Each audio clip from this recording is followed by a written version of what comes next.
Buenas tardes. Es un honor para mí, en el marco del tercer CONICEN, del tercer Congreso Nacional de Investigación sobre Educación Normal, presentar al maestro Miguel Ángel Vértiz Galván, quien es profesor titular C de tiempo completo del área académica 1 en la UPN, Unidad Ajusco, miembro de los comités editoriales de las revistas Educarnos y Métodos de la Comisión de Derechos Humanos del Distrito Federal y miembro especialista del Comité de Administración y Gestión Institucional de los CIES. En sus 15 años de servicio en la UPN, ha sido responsable de la línea de gobierno de los sistemas educativos, de la licenciatura en Administración Educativa, responsable del cuerpo académico, políticas públicas y educación, y coordinador de la línea política educativa en la maestría en Desarrollo Educativo. Él ha sido miembro del Sistema Nacional de Investigadores del 2010 al 2013, dejando esta distinción para ocupar el cargo de director de certificación y concursos de la Escuela de Administración Pública de la Ciudad de México entre 2013 y 2014, y el de coordinador de enseñanza de la misma institución entre 2014 y 2015. Es doctor en estudios organizacionales por la UAM, universidad en la que obtuvo la medalla al mérito universitario. Actualmente es responsable del proyecto de investigación financiado por CONACYT, diagnóstico sobre problemáticas que enfrenta la ATP en escuelas multigrado. Entre sus últimas publicaciones se encuentran el tercero constitucional a debate, México en prensa, ensayos históricos sobre reformas educativas en México, políticas públicas y el derecho a la educación de la población indígena, un análisis desde el nuevo institucionalismo, estudios sobre reformas educativas, visiones en contrapunto. El día de hoy nos va a compartir la conferencia Estrategia Metodológica para el Diagnóstico de la Asesoría Técnico-Pedagógica en Escuelas Multigrado. Doctor Miguel Ángel Vértiz, muchísimas gracias por su presencia y le pido que nos comparta, por favor, su conferencia. Gracias. Bueno, muchas gracias. Bueno, a mí, primero que nada, me da mucho gusto estar nuevamente en el CONICET, compartiendo con todos ustedes que están interesados y han estudiado los temas de educación normal. En esta ocasión traigo una ponencia, una conferencia que tiene más que ver con la asesoría técnico-pedagógica, pero en específico con la estrategia metodológica de la asesoría técnico-pedagógica. Agradezco la invitación al maestro Abraham Sánchez a esta conferencia y en particular el interés de todos ustedes por este importante tema. Quiero nada más como encuadrar el tema de la conferencia que quiero impartir, que es la plática que quiero dar un poco con ustedes el día de hoy.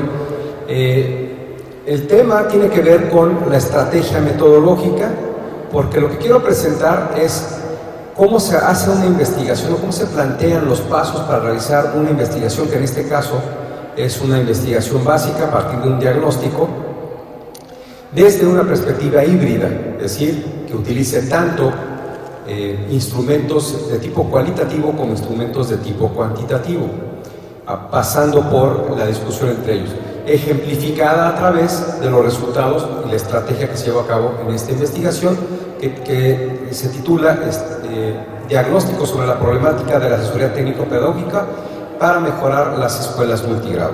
Ese es el título de la investigación y bueno, quiero nada más repasar. Se mueve con esto, ¿verdad? Verde, adelante.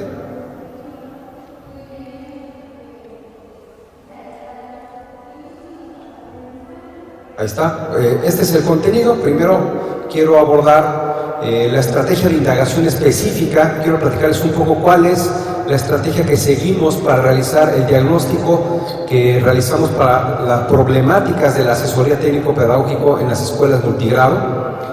Como segundo tema, aquí ya entraré a platicar un poco la discusión que existe entre los enfoques cuantitativos y los cualitativos de investigación para presentar lo que yo llamo la síntesis del enfoque de investigación híbrido, que tiene que ver con la incorporación de ambas aproximaciones. Y finalmente, como forma de reflexión, como un ejemplo, más bien, la aplicación metodológica que utilizamos, que es híbrida, en los resultados de esta investigación. Sin querer, aunque inevitablemente vamos a caer en eso, sin querer, digamos, hablar en exceso de la investigación, sí, más centrándome en la metodología, pero la tercera parte utilizaré los resultados de este diagnóstico para ejemplificar cómo opera o cómo funciona esta metodología en términos de lo que nos pueden ofrecer. Bien, hablando entonces de la investigación y la estrategia, lo que planteamos al Fondo Sectorial INECONACYT hace 2 años, voy a cambiar la siguiente, hace 2 años es realizar un diagnóstico de la problemática que enfrenta la asesoría técnico-pedagógica en la escuela de multigrado. Esta reflexión se hizo en virtud de que la literatura que revisamos plantea una serie de posibles problemáticas, es decir, hay una importante literatura, pero no hay un diagnóstico, hasta este momento no había un diagnóstico importante o claro que nos presentara. Se me fue una diapositiva de más, creo que ya 2. Bueno, perdón, ahorita si me puedes ayudar a estar en la que nos quedamos. Les sigo comentando, la importancia del diagnóstico radicaba en que no hay un diagnóstico claro sobre cuál es la situación de la asesoría técnico-pedagógica en el contexto de la reforma que ahorita seguimos discutiendo sobre las funciones que realiza una ATP. La reforma del 2013 trajo como consecuencia no solamente el cambio en el mecanismo de ingreso para la función a través de los concursos de oposición, sino también una serie de cambios derivados del modelo educativo que tienen que ver con todo lo que ustedes ya conocen, que es el sistema de apoyo técnico a la escuela, una serie de evaluaciones que se están implementando y la organización de las supervisiones de forma distinta desde una perspectiva además de las funciones que establece el INE. Revisamos la literatura y encontramos 6, porque el último son otros temas, 6 aspectos posibles a diagnosticar a partir de lo que otros estudiosos han identificado como situaciones problemáticas para la asesoría técnico-pedagógica. Me voy a centrar, para fines de la ejemplificación, solamente en los resultados del eje número 2, que es definición del rol y reconocimiento de las funciones de la asesoría técnico-pedagógica, porque en particular nos resultó como el eje que dio mucho más elementos problemáticos, es decir, más elementos que pudimos problematizar dentro de un diagnóstico. No es que los otros no lo tuvieran, que si gustan en el momento de preguntas y respuestas lo podemos profundizar, algunos de los otros ejes que parece que les resulten importantes, pero para no llevarme toda la hora hablando de los resultados de investigación, solamente tomaré el número 2. Ahora sí, la siguiente, por favor. Esta es la estrategia de indagación que siguió esta investigación en particular. No quiere decir que toda aproximación metodológica híbrida tenga que seguir este esquema. Y ahorita platicamos de eso, pero eso es lo que nosotros hicimos con este diagnóstico. Evidentemente, y esto yo lo incluyo en la estrategia metodológica porque generalmente los textos de metodología no lo establecen, pero es un tema fundamental que si no se hace, generalmente una investigación no tiene mucho alcance, sobre todo en ciencias sociales, porque no son estudios de laboratorio, sino hacemos estudios en organizaciones específicas, en este caso en escuelas multigrado. Entonces lo que nosotros establecimos es primero la construcción de una serie de acuerdos con actores importantes en el sistema educativo.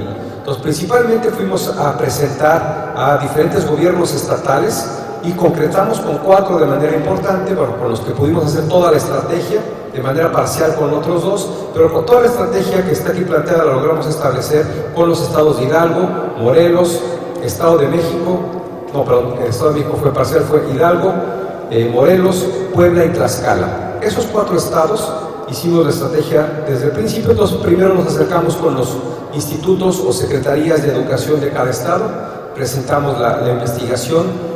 Hicimos un proceso de convencimiento de las ventajas, una serie de compromisos sobre qué íbamos a dar a cambio en términos de los resultados de investigación y fuimos construyendo la red para poder llegar a los ATPs y a las escuelas multigrado con, digamos, la posibilidad de realizar una investigación profunda, ¿no? Es decir, no superficial. Esto es importante también señalar, porque tampoco viene en los libros de texto, que cuando hacemos una investigación es mala idea que a nuestros informantes les pidamos que nos den el tiempo que les quiere, como lo que quieran darnos. Una investigación, una entrevista puede durar 2 o 3 horas. Los que ya han hecho este tipo de trabajos saben que no necesariamente son 20 minutos. Entonces, si nosotros le pedimos a alguien que nos haga el favor, se toma así como un favor, ¿no? Así. Y cuando hacemos una investigación queremos que no sea solamente el tiempo que tengas, si tienes 20 minutos me lo regalas, sino es necesario agotar el instrumento de indagación para poder obtener toda la información importante y poder hacer el diagnóstico correcto. Son pocas, en realidad, la mayoría de las veces solamente tienes una oportunidad con un informante. Si no se generan las condiciones organizacionales, institucionales de tiempo adecuadas para que podamos ir con el informante y obtener toda la información, todos los elementos relevantes para la indagación, entonces es muy probable que no tengamos una segunda oportunidad. O simplemente en la segunda o tercera o cuarta oportunidad las condiciones van cambiando tanto que ya no nos llevamos el mapa claro, ¿no?, de lo que queríamos ir a indagar. El contexto importa, etcétera. Bueno, hicimos todo un diseño. El segundo elemento fue la aplicación de una encuesta, y esto ya tiene que ver con una aproximación particular que es la de corte cuantitativo, que en un momento más estableceré la discusión de ello.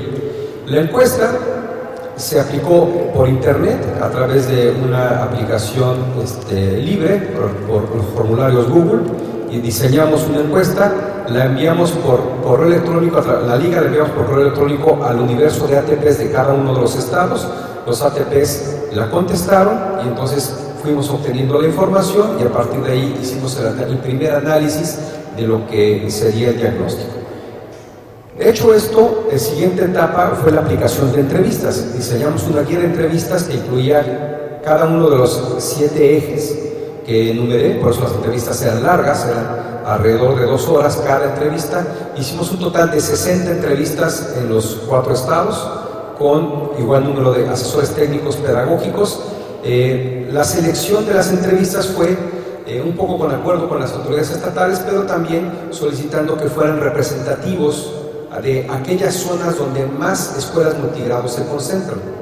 Entonces hicimos un mapa de las escuelas que hay en cada estado y solicitamos que nos permitieran entrevistar a los ATPs que estaban o sea, 60 entrevistas no fue aleatorio, sino corresponde a igual número de zonas escolares que tienen un alto porcentaje de escuelas multigrado en sus zonas de los estados.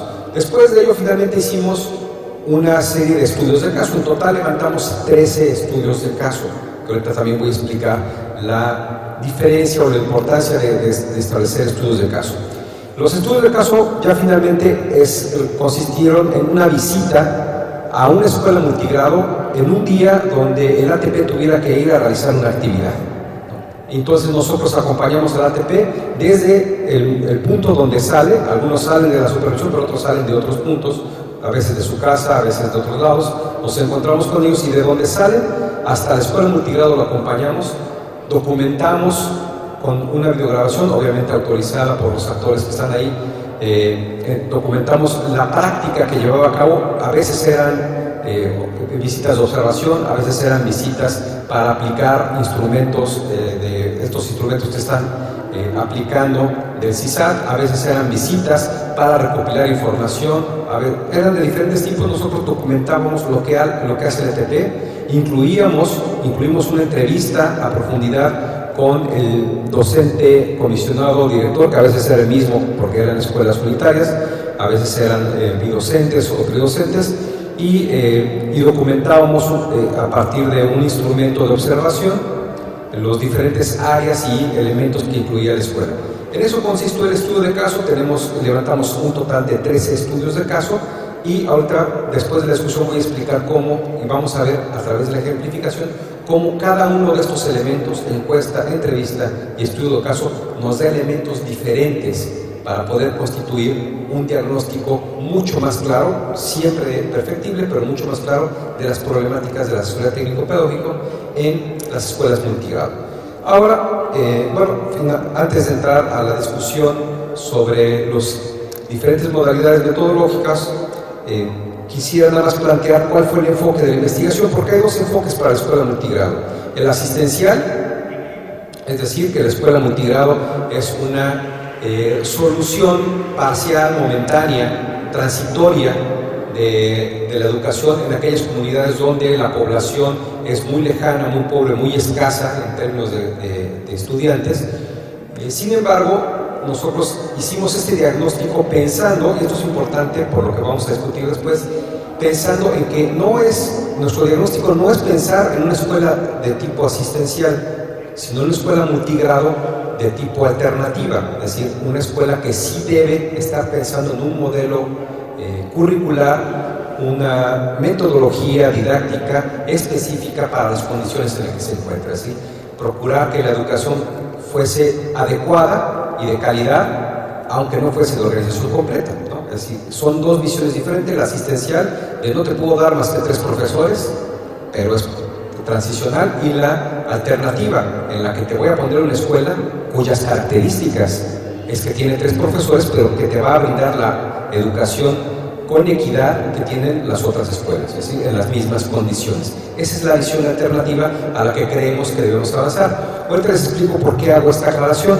Voy a entrar, antes de hacer la discusión más fina, quiero mencionar 2 elementos que habría que entender para poder desarrollar cualquier estrategia metodológica. Uno, ustedes, no necesariamente todos la conocen, pero si buscan en internet, la mayoría va a poder encontrar la metáfora de los 7 ciegos sabios y el elefante. Es una metáfora hindú que brevemente voy a platicar en menos de un minuto. Se trata de 7 ciegos que van caminando por una vereda y en algún momento se encuentran con un elefante. Como son sabios, pero son ciegos, tratan de describir lo que tienen enfrente.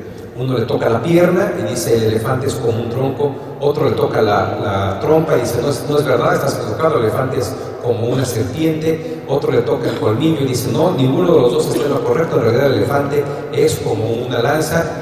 Y así van enumerando uno a uno los 7 sabios que son ciegos, lo que están describiendo, lo que están tocando, lo que están percibiendo a partir de sus sentidos, que es lo único que tienen, excepto la vista. Entonces, esta metáfora, claro, la metáfora termina en que la discusión es interminable, ¿no? Pero esta metáfora nos da nos evidencia un elemento metodológico importante, que en realidad nunca podemos tocar al animal completo. Es decir, la realidad es tan sofisticada que en realidad la fraccionamos, así como el elefante.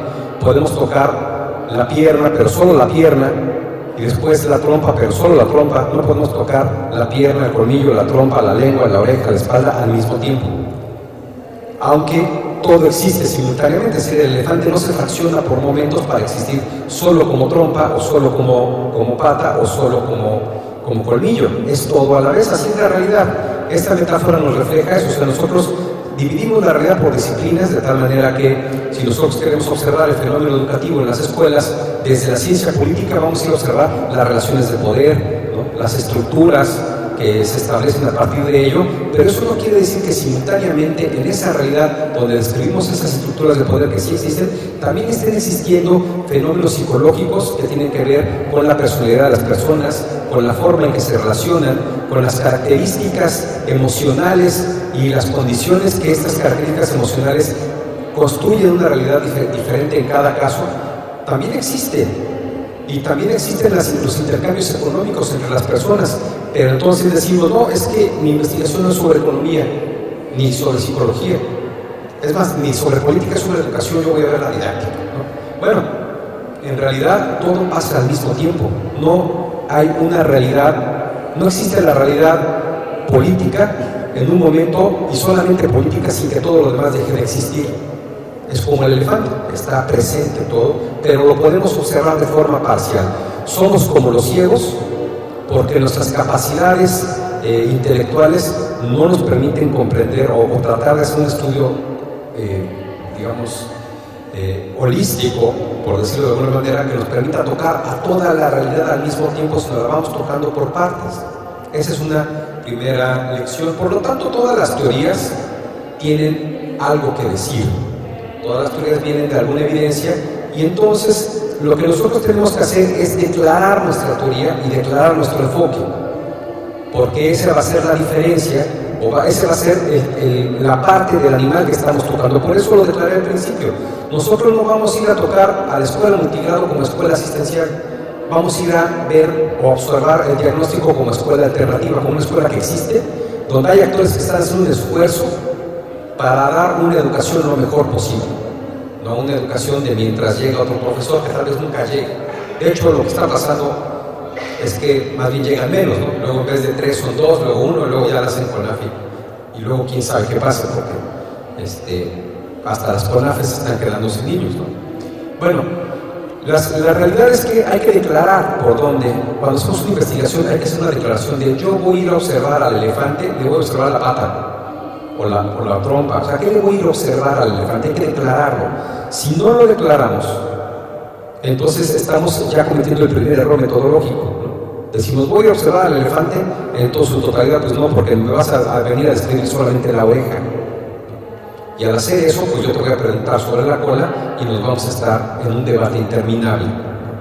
Bueno, el otro elemento que quiero mencionar es el de la esfera. Bueno, la otra metáfora, esta es la metáfora del elefante, ahora sí la siguiente es la esfera.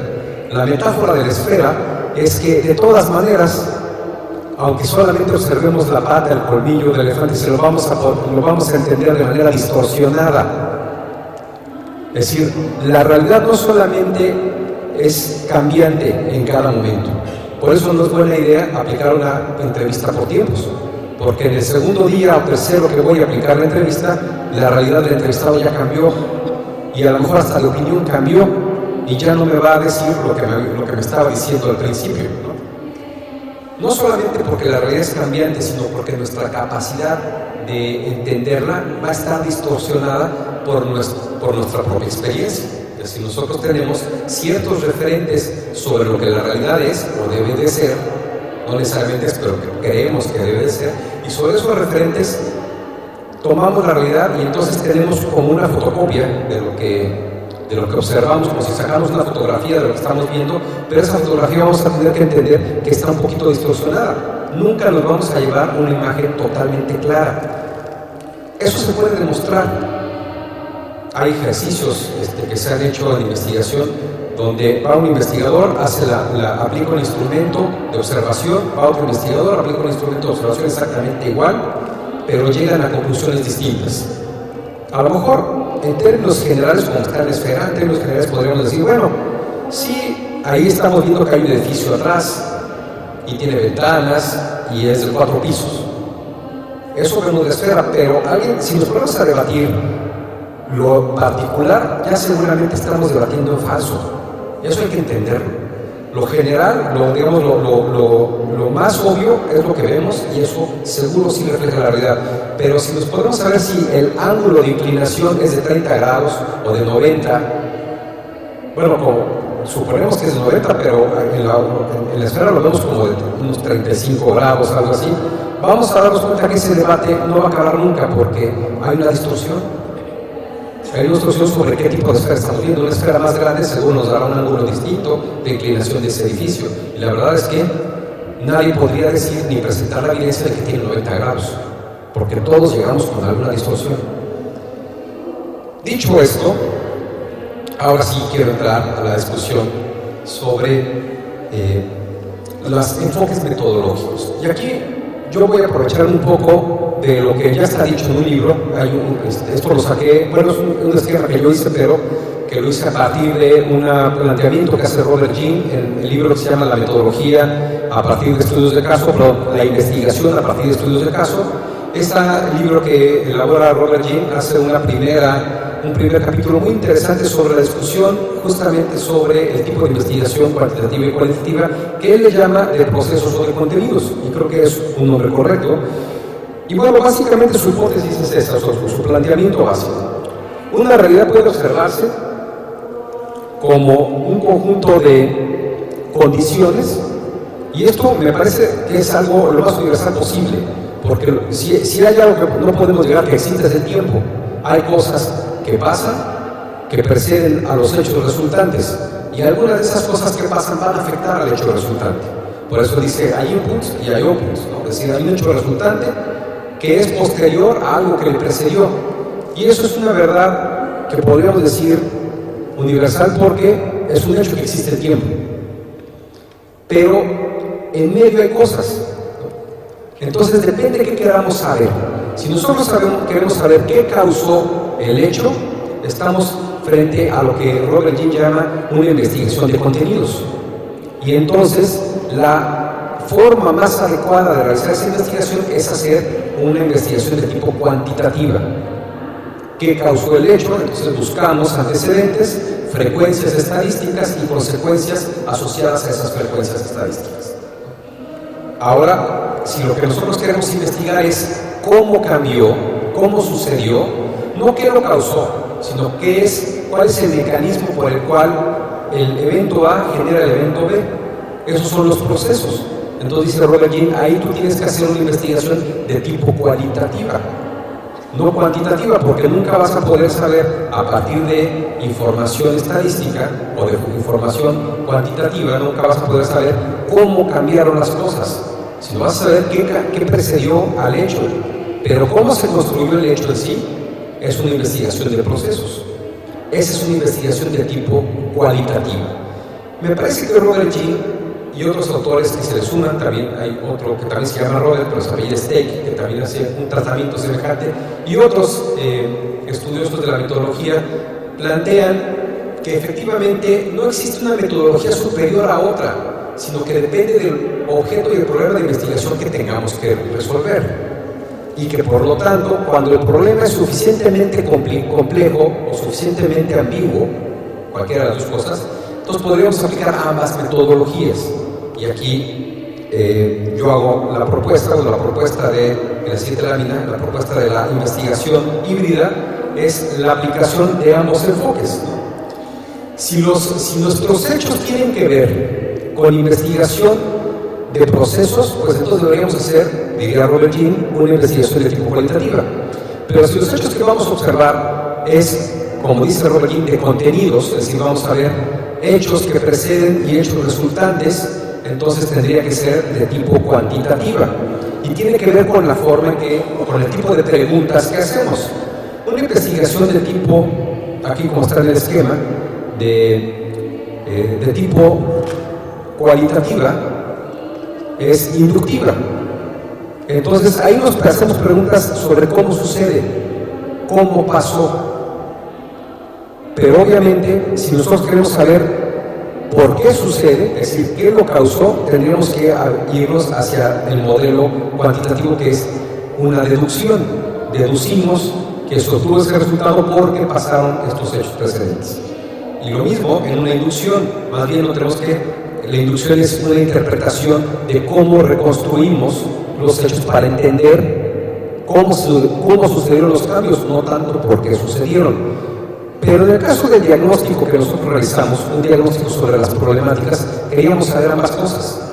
Queríamos saber qué causan los problemas, o las problemáticas, no necesariamente problemas, qué causan las problemáticas de la asesoría técnico-pedagógica, pero también queríamos saber cómo es que suceden. ¿Qué las causa, pero cómo las vive el ATP? ¿Cómo, si es que las resuelve, cómo las resuelve? ¿Cómo las aborda? O hasta cómo las ignora, si es que las ignora. Los cómo y los porqués son parte fundamental de un diagnóstico como el que realizamos. Entonces, no se está quieto ¿verdad? Bueno, de todas maneras lo explicar. Entonces, obviamente la investigación híbrida es la combinación de ambas cosas.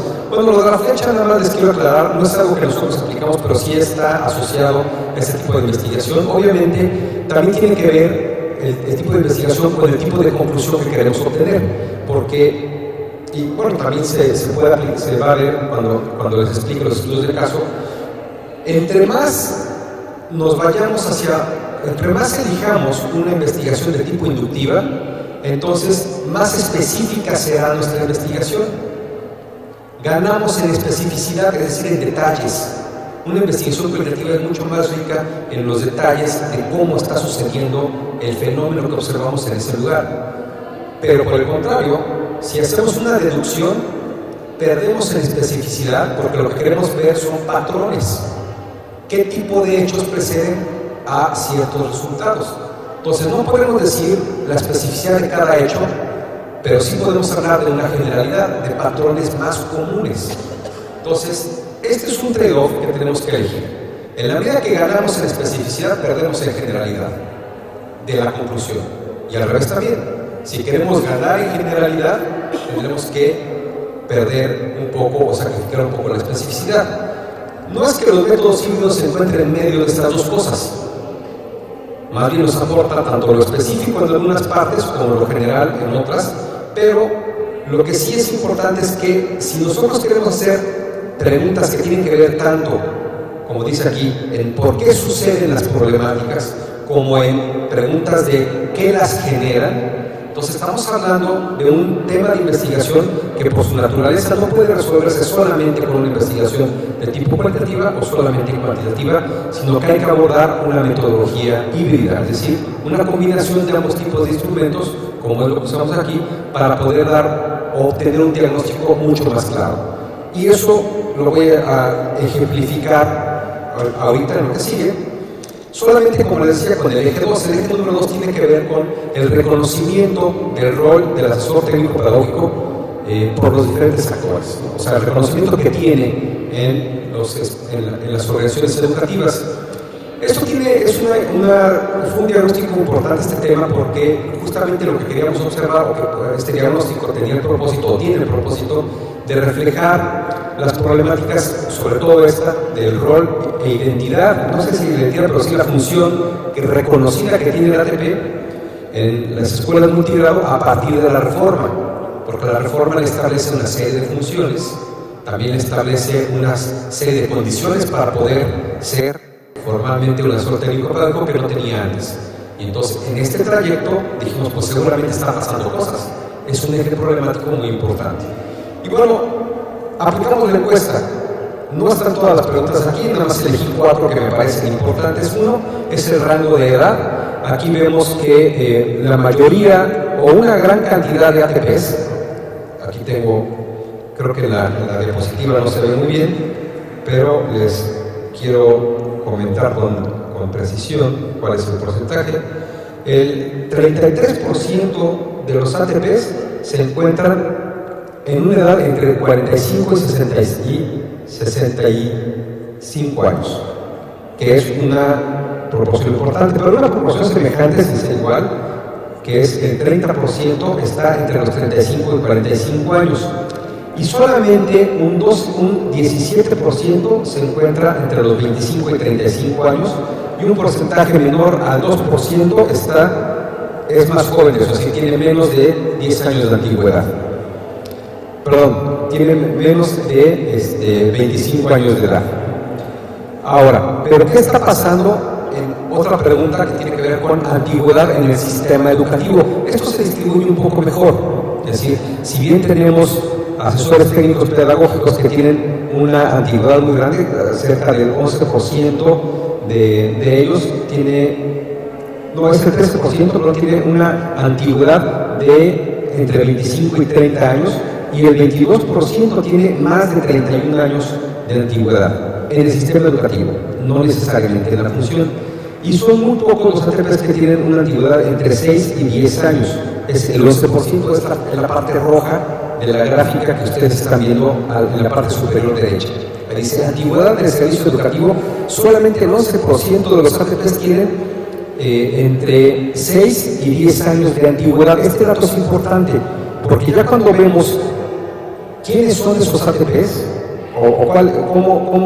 qué antigüedad tienen como asesores técnicos pedagógicos, vamos a ver que un 44%, que es la gráfica que está en la derecha, en la parte inferior, es la parte azul.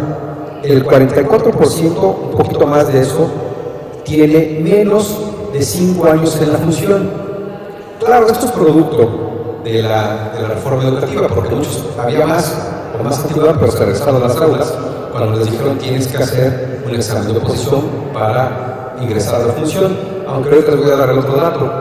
Pero de todas maneras, los ATPs que están ahora con la reforma educativa son ATPs que tienen menos de 5 años en la función de ATP, pero que tienen al mismo tiempo poca experiencia en el sistema educativo, es decir, por la gráfica de arriba, ¿no? Así, claro, también hay ATPs que tienen poco tiempo, pero tienen mucha experiencia, pero está predominando los ATPs que tenían 5 o 6 años en el sistema educativo y ya egresaron como ATPs. Eso es algo que está pasando y que pasó con la reforma educativa. Eso es muy importante y vamos a ver en la siguiente lámina, ahorita les voy a explicar, vamos a ver cómo afecta al reconocimiento del asesor técnico pedagógico.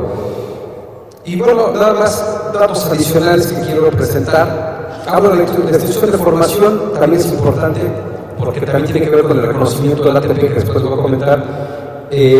La parte azul son ATPs que su formación inicial la tuvieron en las normales, públicas.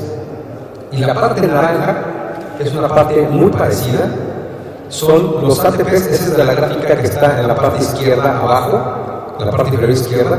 La parte azul son ATPs que se formaron en las normales públicas y la parte naranja son ATPs que se formaron en universidades públicas. Entonces, como ven, también la reforma educativa tuvo su efecto en esa distribución. Una proporción muy semejante de ATPs se formaron en universidades respecto a los que se formaron en escuelas normales.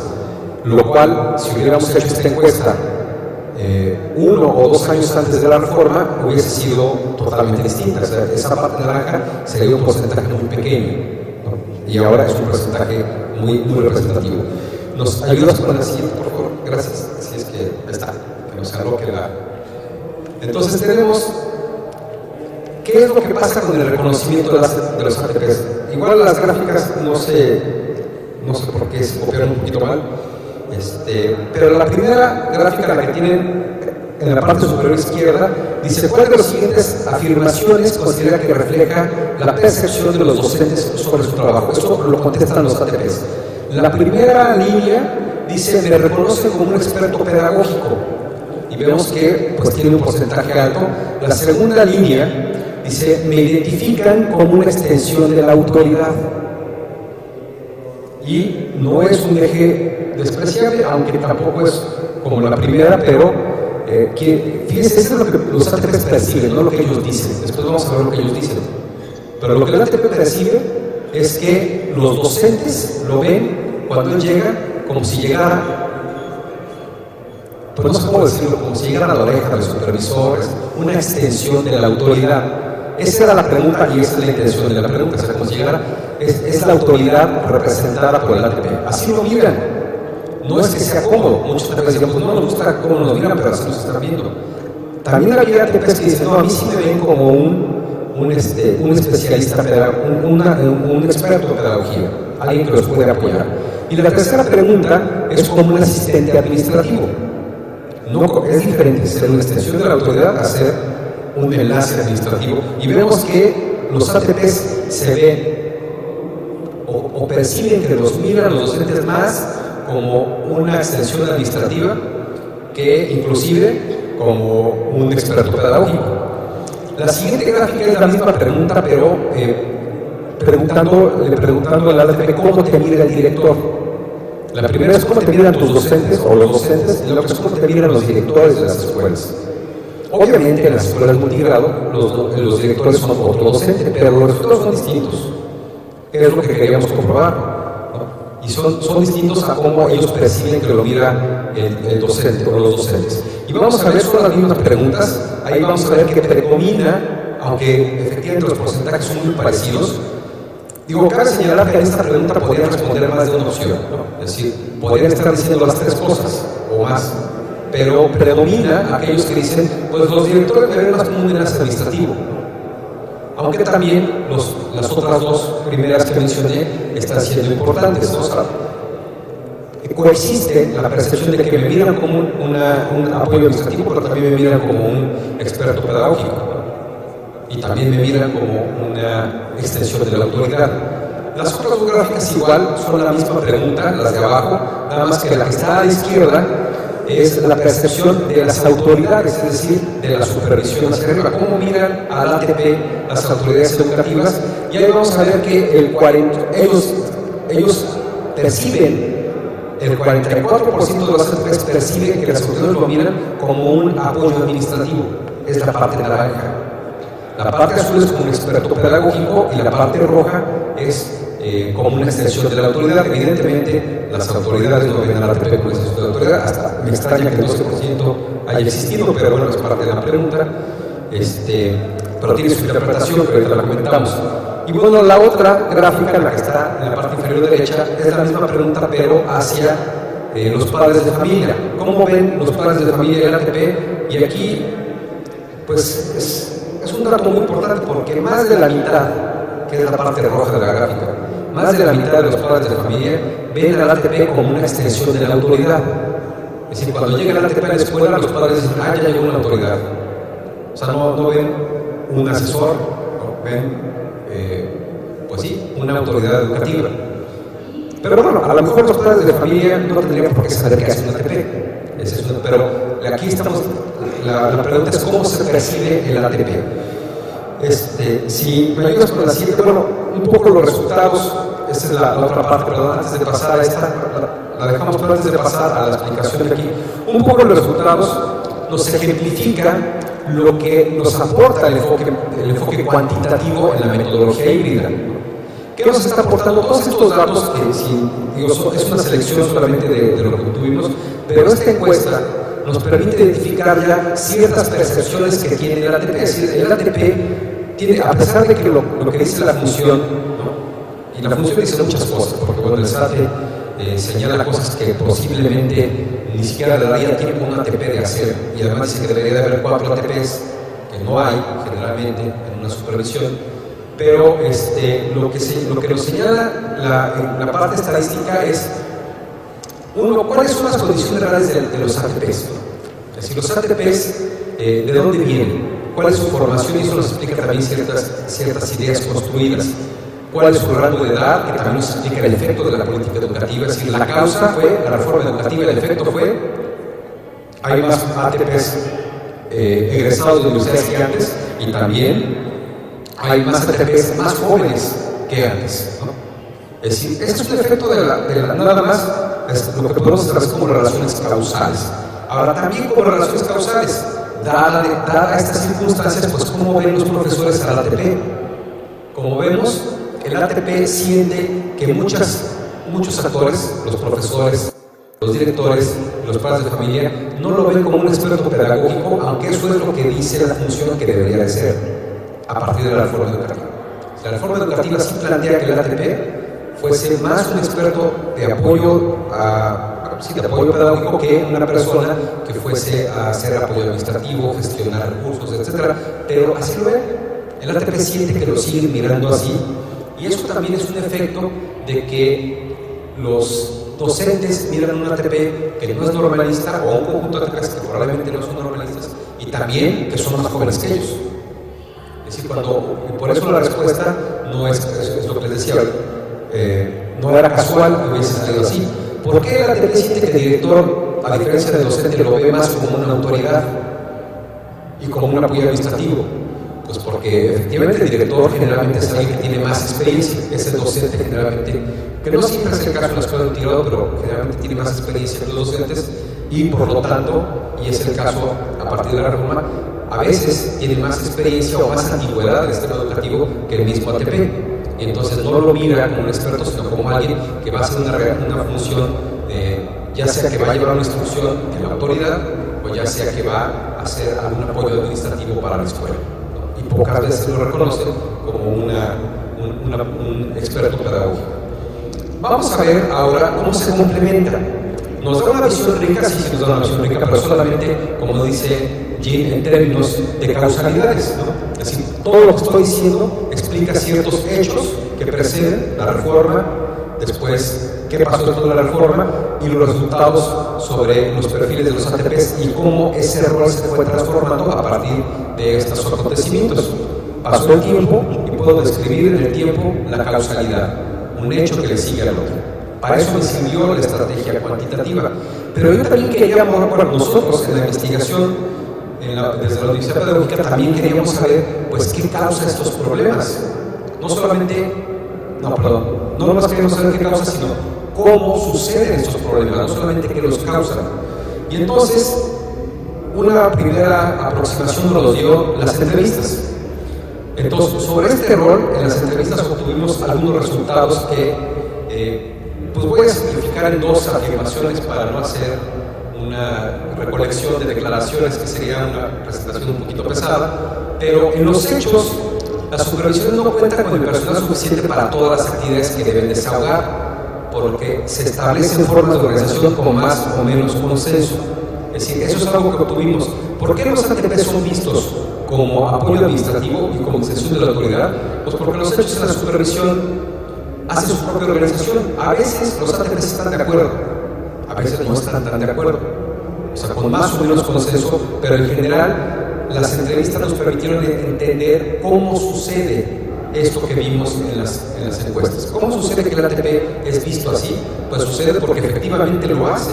No es una percepción solo del ATP, hay una construcción de la realidad a partir del hecho mismo de que el ATP sí lleva instrucciones, sí realiza gestiones, que aunque la norma, el modelo educativo y el perfil de la INE dice que no debería de hacerlo, la realidad de las supervisiones es que no hay quien lo haga. Bueno, a veces,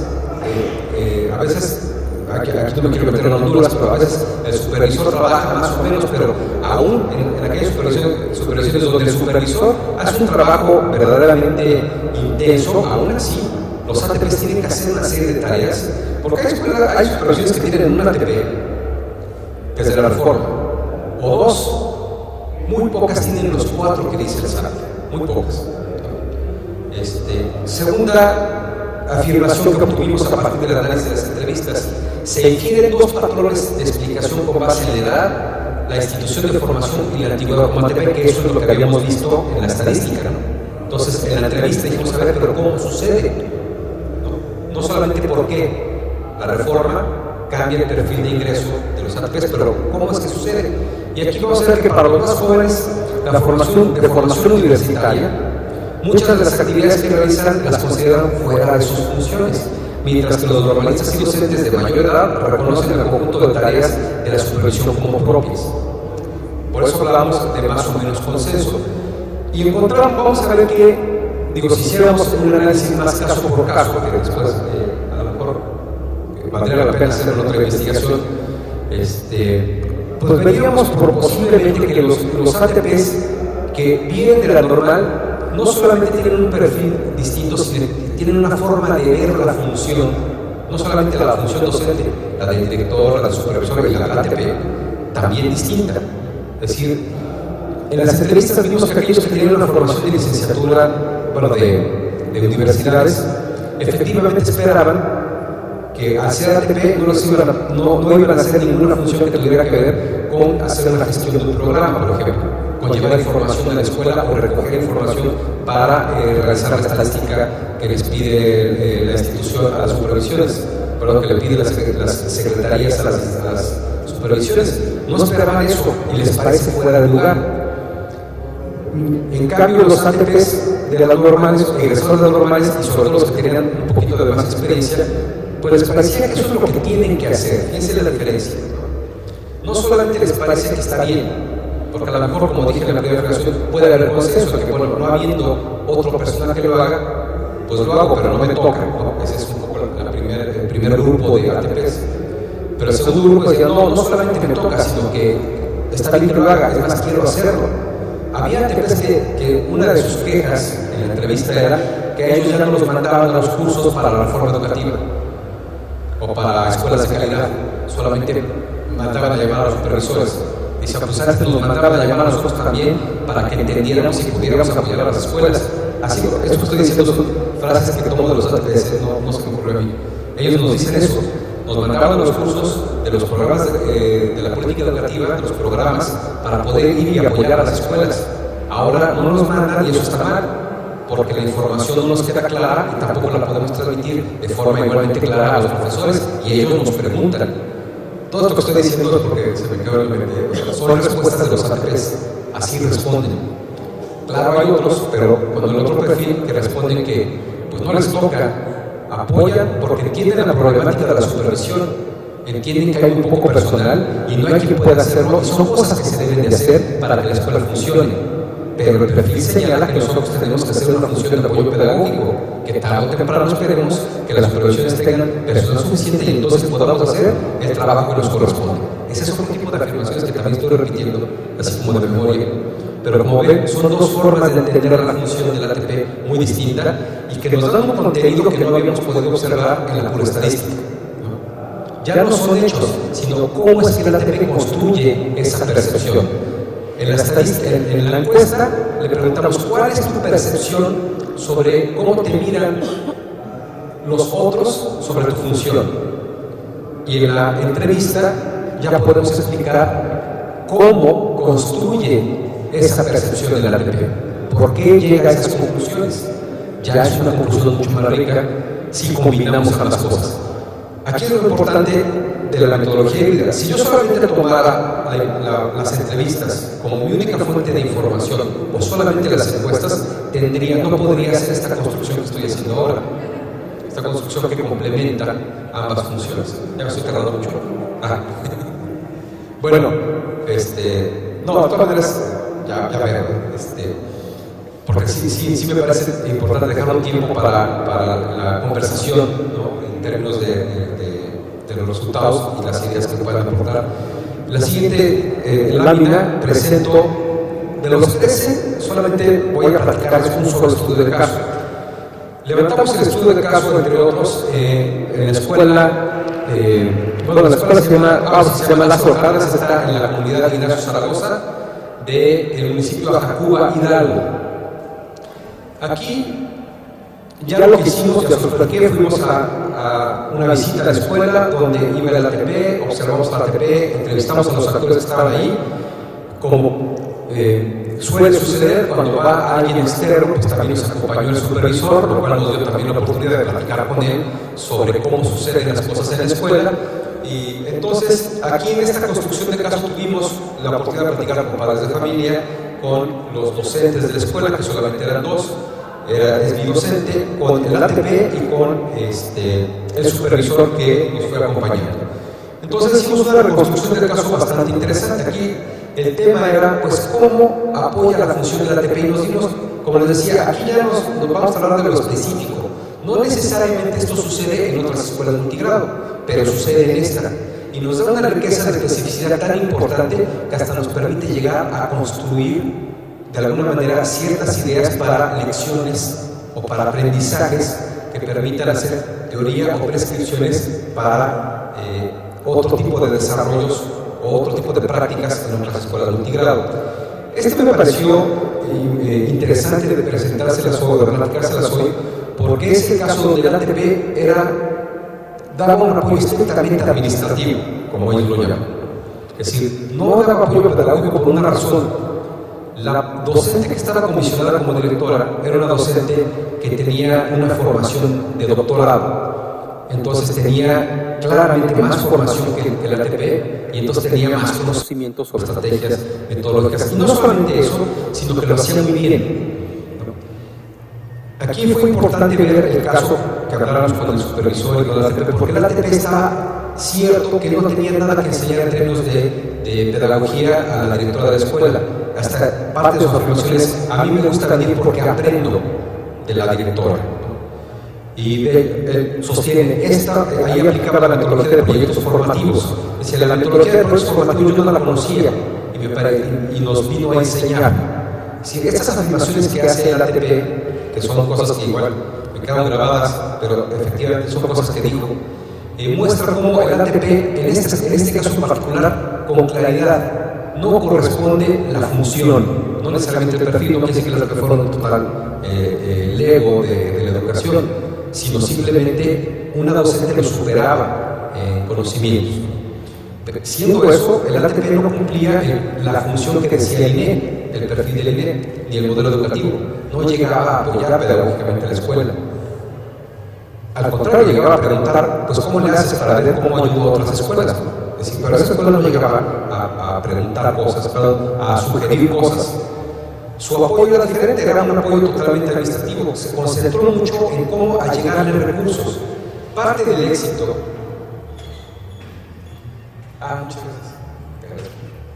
Parte del éxito del ATP, de la Escuela Técnico aquí, tendría que ver justamente en qué se concentró en hacer las gestiones necesarias para que llegara el programa de la reforma educativa y el programa de escuelas de tiempo completo ahí. Porque con eso lograron construir un aula adicional, establecer un comedor con desayunos para los niños, comprar materiales suficientes para los proyectos formativos que estaban desarrollando ahí y hasta una cancha de básquetbol estaba así. Entonces, con estos recursos, que lo hubiese hecho el docente por sí mismo. El docente aportaba un enfoque metodológico, la docente experta aportaba un enfoque metodológico que era el de proyectos formativos, integraba el currículum con actividades con los padres de familia, tenían un proyecto de violencia o de combate a la violencia, bueno, más bien un proyecto de paz.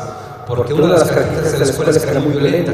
Los padres eran violentos entre ellos, había violencia en las casas, había violencia en la escuela, los niños se agredían. Y con este proyecto lograron integrar contenidos, los contenidos de los diferentes grados con el tema de la violencia, después con el tema de la sexualidad, después con el tema de la nutrición. Y así avanzaron los proyectos formativos y el proyecto formativo capturaba el currículum y no al revés. Es decir, bueno, esa era la propuesta pedagógica que llevaron en esa escuela Monticello, donde la supervisión les daba la facilidad. Si la supervisión les pedía que llevaran a cabo, les daba la flexibilidad para que llevaran a cabo los ajustes necesarios al currículum, a la planeación, para que funcionaran los proyectos formativos. Obviamente la profesora tuvo que hacer una labor de convencimiento en su momento y el ATP se limitaba a llevar los recursos. Pero sin esa tarea del ATP no hubiese funcionado la escuela. Es un caso donde, si nosotros lo miramos desde la estadística, el ATP nos iba a decir, de hecho seguramente nos dijo, porque también fue una persona que todos ellos contestaron la encuesta. Ese ATP en la encuesta seguramente dijo, a mí me ven como un apoyo administrativo. Fíjense qué conclusión tan errada, aquí es donde vamos viendo lo del elefante, ¿no? Hubiéramos llegado en esta escuela por lo menos, o en este ATP por lo menos, si solo nos quedáramos con la estadística. Es decir, pues el ATP no hace una función valiosa en la escuela, solamente hace apoyo administrativo, gestiona los recursos, ¿no? Sin embargo, ya cuando va a hacer el caso nos damos cuenta que no lo hace no porque no pudiera, sino porque se dan cuenta que lo mejor que puede hacer es gestionar los recursos, porque lo demás, su aportación no sería tan valiosa, entonces decide hacer lo que le da más valor a la escuela. Y entonces nos damos cuenta que hay realidades alternativas, justamente lo que estábamos buscando en este diagnóstico. Es decir, el diagnóstico es cuáles son las problemáticas y cómo se resuelven, pero en el contexto del multigrado. Realidades alternativas. Entonces vemos una escuela que funciona muy bien, genera buenos aprendizajes en los estudiantes.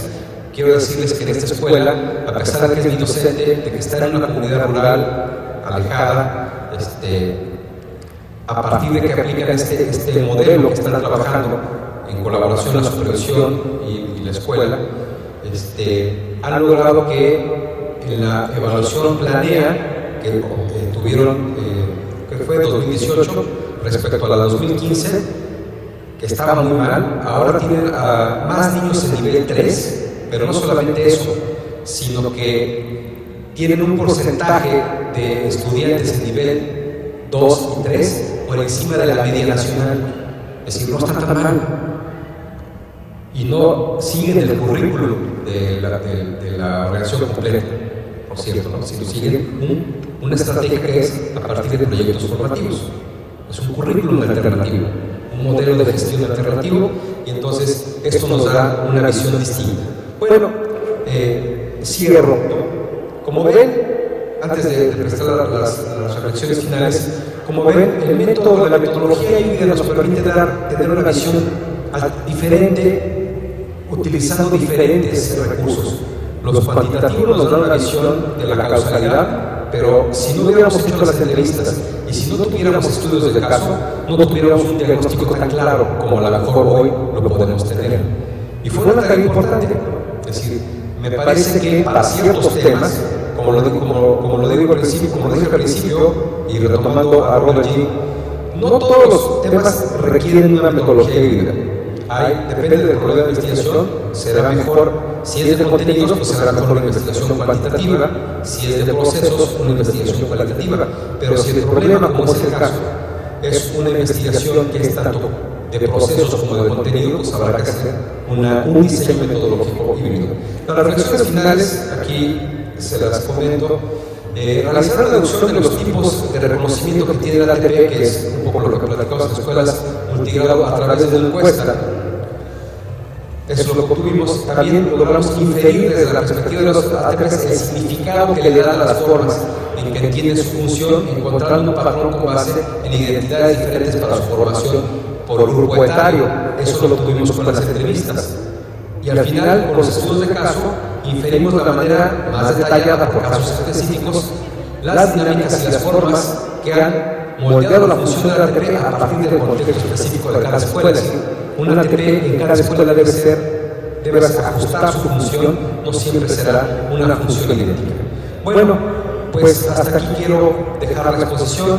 Sí me gustaría escuchar algunas preguntas o algunas participaciones de ustedes, establecer un diálogo para pues ver cómo ven la propuesta metodológica, si le ven deficiencias, si le ven oportunidades de mejorar, si tienen algún interés en específico sobre hablar un poco más de los resultados, pues establecer este diálogo. Entonces, pues yo quisiera dar la palabra, no sé bajo qué metodología, si levantando la mano o ya tienes preguntas.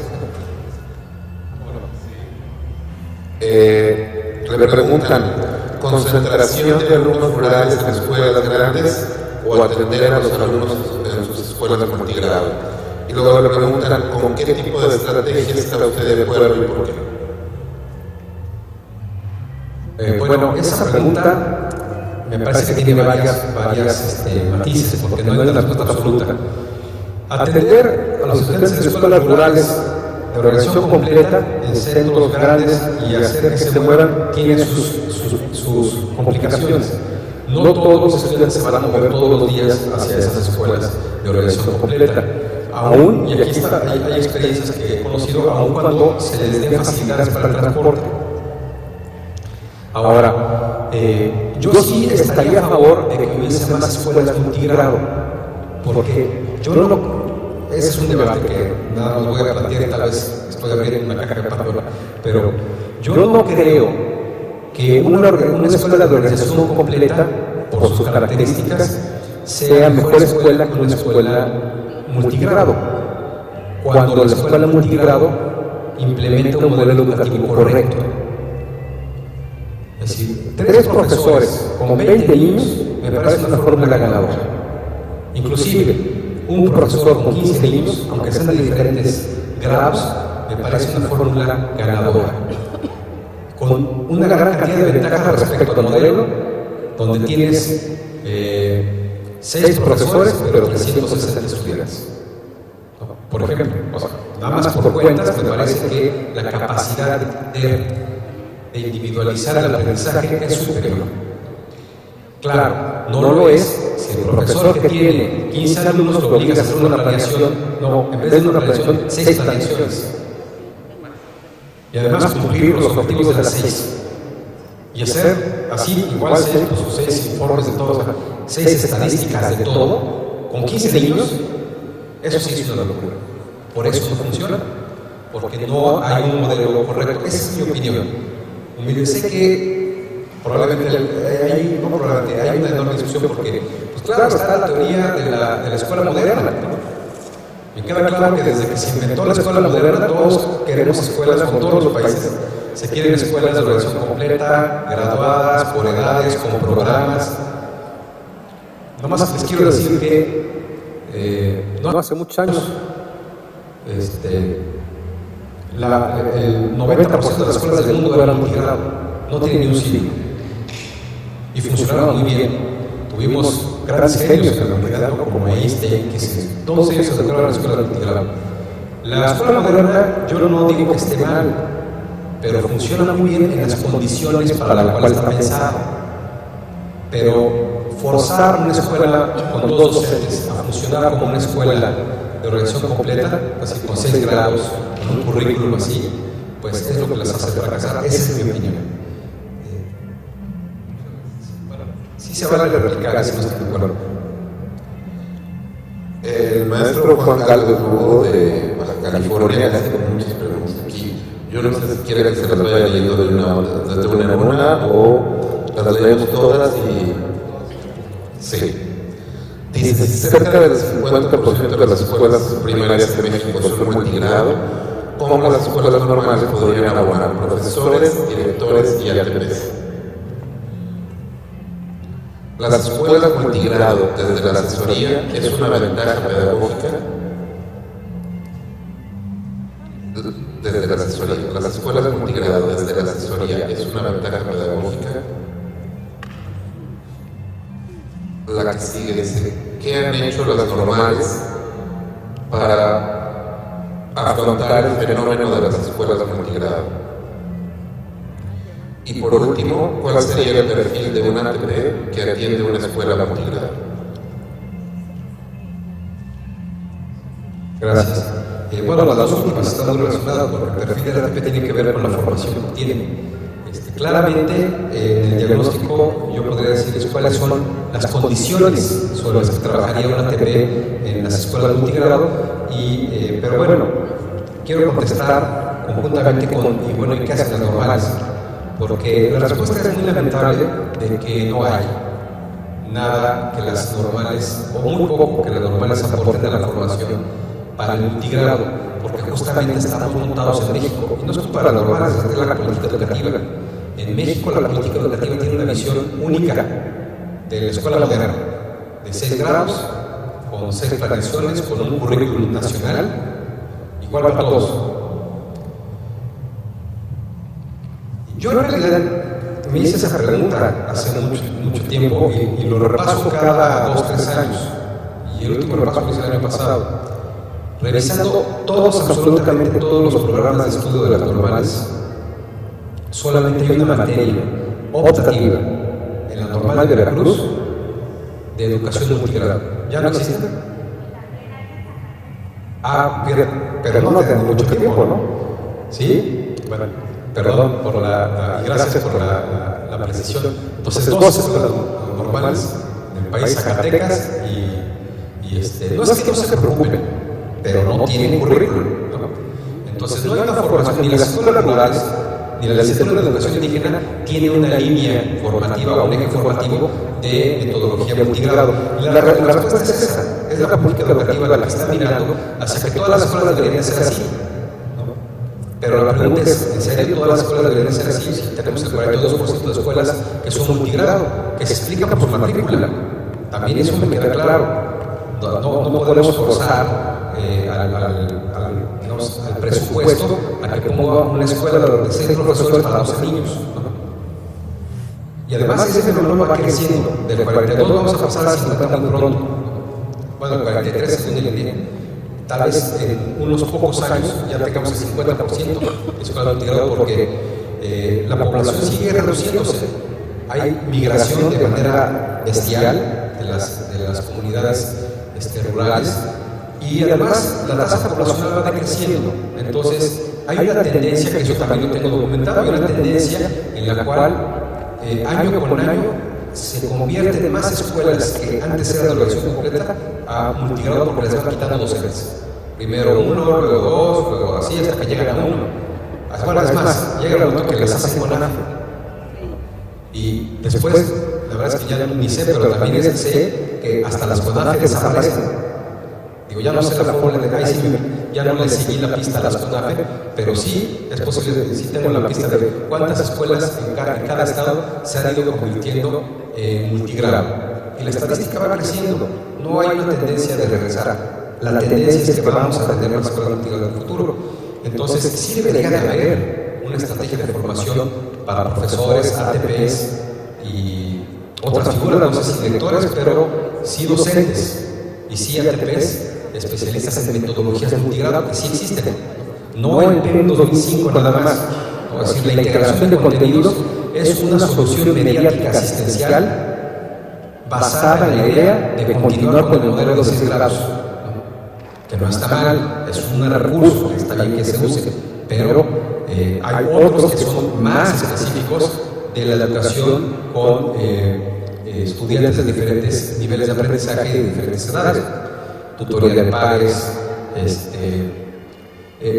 autonomía, esa es la palabra básica, autonomía del aprendizaje, formar a los estudiantes para su autonomía en el aprendizaje, es la esencia básica del integrado. Por eso me parece que es hasta modelos que, bajo ciertos aspectos, tienen ventajas con respecto al modelo de lo que llamamos la escuela moderna. Bueno, ya me estoy deteniendo en una sola pregunta, pero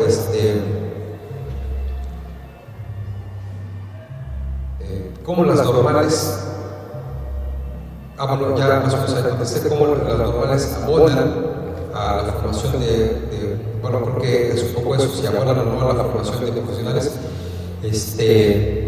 Pues indudablemente la formación es importante, y el hecho es que los profesores cuando llegan al integrado, y normalmente son los profesores noveles, porque para mal en este país es un castigo ir al integrado. Entonces, es la novatada. ¿Eres nuevo? El integrado. Entonces ya cuando ya ganaste cierto piso, entonces ya te vas a la educación completa. Es el premio dejar el integrado. Y debería ser al revés.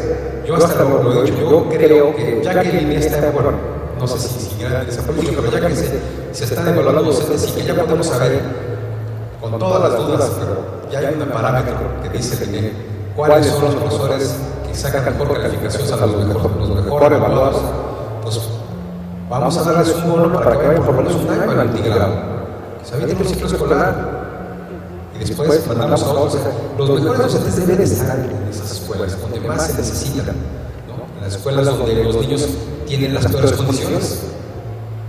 La equidad, y qué bueno que la Constitución, la propuesta del observador sí incluyó esa palabra. La equidad significa no que les demos a todos lo mismo o que les demos a los que menos tienen algo. No, la equidad es que les diéramos lo mejor a los que menos tienen, para balancear, porque los que tienen mucho, pues ya tienen, y los que no tienen, pues hay que darles un poquito más. Entonces tendríamos que dar las mejores condiciones posibles. Si lo posible es el multigrado, pues debemos de los mejores docentes. Eso sería algo. Lo que sé que tiene una complicación difícil, ¿no? En términos de derechos de decisión de la persona y todo eso, porque no podría ser obligatorio, pero sí debería haber un mecanismo que procure mejores condiciones. Y yo creo que ahí las normales, y en eso sí, si este tipo de investigaciones nos enseñan algo, es que, y qué bueno que está este foro, porque hay que mantener a la escuela normal por esa razón solamente.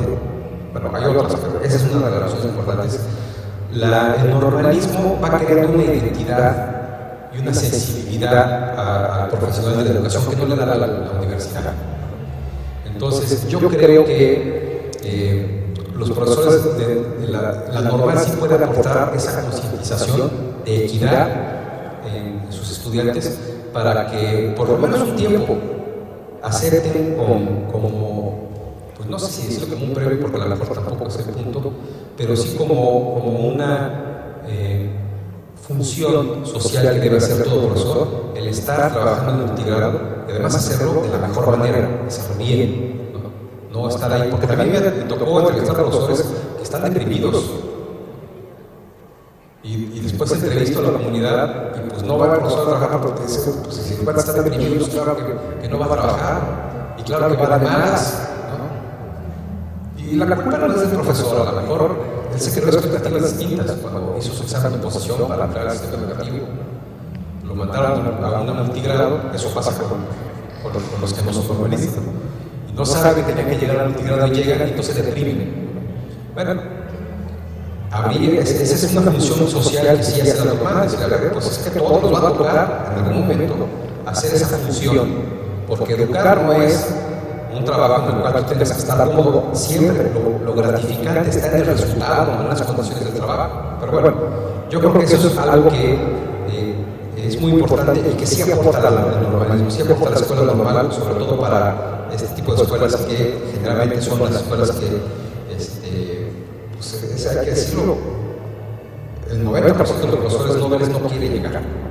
Y por lo menos las escuelas normales les dan esa sensibilidad de decir, bueno, pues me tocó, pues lo voy a hacer lo mejor posible. Otra pregunta. ¿Sí? Bueno, se vale diferir, les agradezco que sean receptivos a mi propuesta metodológica y experiencia en la investigación, pero si alguien dice, a ver, yo tengo esta duda, aclárala, o no está de acuerdo, piensa que hay otras alternativas, pues también se vale. Si yo no lo tomo como se queda, me voy a sentar mal. Si es más, si me equivoco, pues también se vale corregirlo, ¿no? Aunque tenga que reconocer que a lo mejor toda la investigación que hice está mal, bueno, pues que les agradecería que me hagan la observación, o sea, también vale mucho, ¿no? Sí, adelante. Buenas tardes, yo soy Arely, docente de educación para adultos de nivel primaria en el estado de Morelos. En este caso, mi inquietud es la siguiente. Usted mencionaba que parte de su investigación la realizó en 4 estados, incluyendo el nuestro, Morelos. ¿En qué municipios específicamente se llevó a cabo la investigación? Mira, la encuesta, por lo menos, en teoría se aplicó al universo de asesores técnicos pedagógicos que tienen asignada a escuela multigrado. Entonces, bueno, la encuesta se aplicó a todos. Ahorita se me escapa el dato de cuántos ATPs en Morelos nos contestaron la encuesta, pero técnicamente fueron todos. Las entrevistas, en el estado de Morelos aplicamos 16 entrevistas en 4 regiones. Estuvimos en Jojutla, en Cuernavaca, no era la ATP de Cuernavaca, sino de esa zona. Ya se me dio el nombre de los otros 2 municipios, pero son los que están, uno pegado hacia, bueno, pasando Jojutla, más lejos, pegado a Guerrero, y el otro más hacia la zona de la montaña, que está, si me das por oportunidad, checo mis notas y te digo exactamente en qué municipios estuvimos aplicando la encuesta. Y los estudios del caso, esos sí tengo más claridad, los aplicamos 2 en la zona de donde está el cerro donde aparecen los ovnis, como se llama Tepoztlán, y otros 2 en la zona de Jojutla. Específicamente, ¿cuáles fueron los resultados que usted encontró en esa zona de Jojutla? ¿En Morelos? Sí. Perdón, los 2 de la encuesta. En la encuesta de estos municipios en Jojutla, ¿cuáles fueron los resultados o las características de las funciones que realiza el ATP en esa zona? Mira, pues es que hicimos 7X, ¿no? Te podría platicar, digamos, de lo que estábamos hablando sobre la construcción del rol y la función del ATP, porque también tuvimos ejes que tienen que ver con infraestructura, con distanciamientos, con uso de tecnologías, etcétera. Pero sí te puedo decir que en el estado de Morelos hay una característica en los ATPs que tiene que ver con una característica que tiene que ver con su falta de reconocimiento a la autoridad, a diferencia, por ejemplo, con ATPs que están, por ejemplo, en el estado de Puebla, ¿no?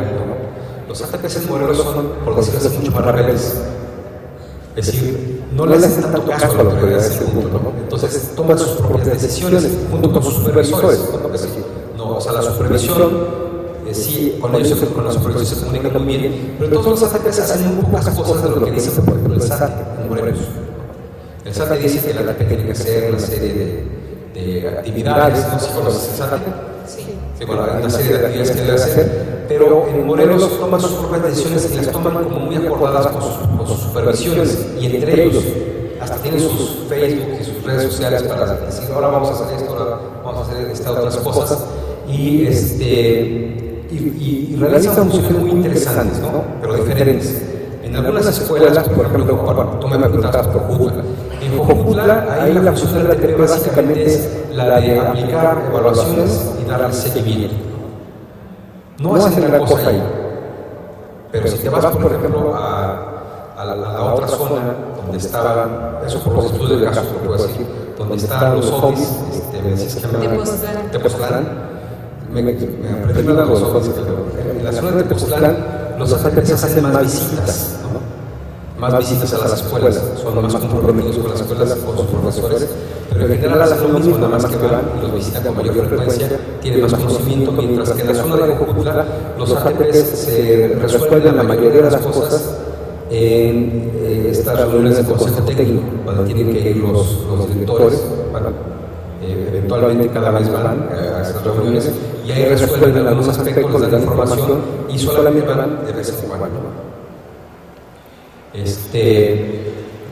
Pero pues son rebeldes, es decir, la autoridad no les da una indicación muy clara de qué hacer. Pero hay diferencias entre el Estado. Muchas gracias. ¿Alguna otra pregunta que no sea así como de cosas tan de memoria que se pueden olvidar?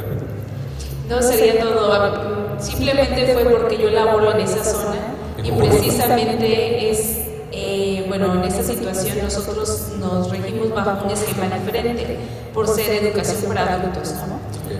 No tenemos ATPs, que padre sería, ¿no? No, sí hay, bueno, para multigrados sí hay. En el caso de educación para adultos específicamente, no figura. Es básica, sí. Perdón. Pero pues es importante ver sobre esta línea y hacer algunas propuestas directamente a nuestra coordinación.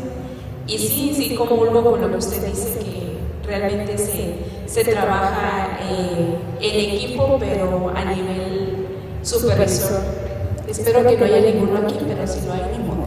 No, bueno, esa es la realidad. Principalmente ahorita la máxima autoridad, o sea, quien dice lo que se hace y cómo se hace es el supervisor. Entonces, pues muchas veces ahí es donde se trucan varios procesos, ¿no? O donde nos cambian las funciones. Okay. Luego lo tratamos porque mi visión es que no necesariamente está mal. Digo, sí hay quien abusa, pero no necesariamente está mal porque por lo menos el multigrado sí requiere ajustes. Bueno, pues ¿habrá otra pregunta?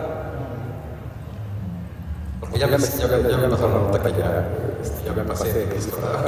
Pues muchas gracias. Les agradezco mucho la participación. Estuve muy contento de platicar con ustedes y ojalá después tengamos la oportunidad de seguir platicando de otros temas. Muchas gracias.